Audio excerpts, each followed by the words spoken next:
This is pure conceptual question. Capital receipts create a liability or cause a reduction in the assets of the government. ఈ statement one ఒకసారి evaluate చేద్దాం. Capital receipt. So capital receipt ఏం చేస్తుంది? It either creates a liability or reduces and asset. అసెట్నైనా reduce చేస్తుంది లేదా లయబిలిటీనైనా create చేస్తుంది. అలాంటి దాన్ని మనం క్యాపిటల్ రిసిప్ట్ అంటాం. అదే క్యాపిటల్ ఎక్స్పెండిచర్ తీసుకున్నారు అనుకోండి, అదేం చేస్తుంది?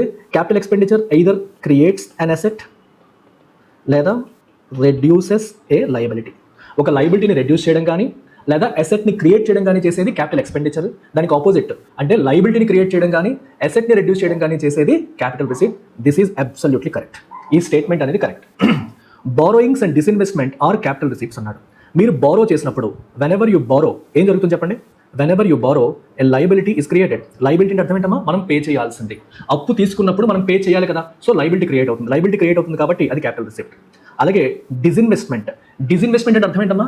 మన వాటాని మనం అమ్మేయడం. మనకి ఏదైనా ఒక కంపెనీలో గవర్నమెంట్కి, ఫర్ ఎగ్జాంపుల్ ఎల్ఐసిలో గవర్నమెంట్కి వాటా ఉంది, వాటాను అమ్మేసింది అనుకోండి, దాన్ని డిస్ఇన్వెస్ట్మెంట్ అంటాం. సో దీనివల్ల ఏమవుతుంది? It reduces an asset. అందులో అసెట్ ఏముంది అనొచ్చు మీరు. అక్కడ స్టాక్ షేర్ హోల్డింగ్ ఉంది కదా, షేర్ హోల్డింగ్ కూడా అసెట్. ఎటువంటి అసెట్ అది? Financial asset. ఈ పర్టికులర్ కేసులో అది financial asset. So government land అమ్మేది అనుకోండి, అది కూడా అసెట్ అమ్మేయడమే. కానీ స్టాక్స్ అమ్మేయడం ఇట్లాంటివి financial assets. So stocks, bonds కూడా అసెట్స్ అనేది మనం గుర్తుపెట్టుకోవాలి. సో డిస్ఇన్వెస్ట్మెంట్ అర్థం ఏంటమ్మా? అసెట్ని అమ్మేయడం. So that also reduces asset. So కాబట్టి అది కూడా క్యాపిటల్ రిసిప్టే. Borrowings and disinvestment are capital receipts అనే statement absolutely correct. So second statement కూడా మనకి కరెక్టే. మరి third statement, interest received on loans creates a liability of the government. Interest received అంటే ప్రభుత్వం ఎవరికైనా అప్పిస్తే, గవర్నమెంట్ ఎవరికైనా అప్పించినప్పుడు దాని మీద వడ్డీ మనకు వస్తుంది కదా, మనకు వచ్చే వడ్డీ లయబిలిటీ ఎలా అవుతుంది చెప్పండి? What is liability? మనం తిరిగి పే చేయాల్సింది. ఎదుటివాడికి రుణపడి ఉండేదాన్ని మనం లయబిలిటీ అంటాం. మనకి ఇంట్రెస్ట్ వచ్చినప్పుడు అది లయబిలిటీ ఎలా క్రియేట్ చేస్తుంది చెప్పండి? It doesn't create any liability. In fact అది లయబిలిటీ క్రియేట్ చేయదు, అసెట్ కూడా క్రియేట్ చేయదు. ఎందుకంటే మనం అప్పిచ్చామనుకోండి, అప్పుడు అసెట్ క్రియేట్ అవుతుంది, ఎందుకంటే దాని నుంచి మనకి వడ్డీ అనే ఆదాయం వస్తుంది కాబట్టి. అదే ఇంట్రెస్ట్ రిసీవ్డ్ అనేది it is neither liability Nar N asset. అసలు అది క్యాపిటల్ రిసిప్ట్స్లోకి, క్యాపిటల్ ఎక్స్పెండిచర్లోకి రెండింటిలోకి రాదు.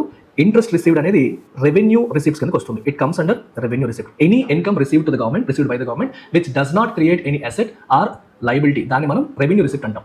సో అసెట్ లయబిలిటీ పొజిషన్లో ఎటువంటి మార్పు లేకుండా జరిగే ట్రాన్సాక్షన్స్ రెవెన్యూ ట్రాన్సాక్షన్స్. మనీ వస్తే రెవెన్యూ రిసిప్ట్, మనీ పోతే రెవెన్యూ ఎక్స్పెండిచర్. అసెట్ లయబిలిటీ పొజిషన్లో చేంజెస్ వచ్చే transactions capital transactions.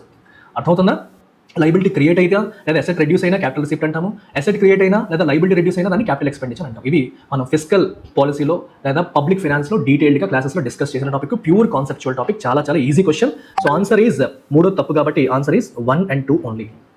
Answer for this question is 1 and 2 only, which is A 1 and 2.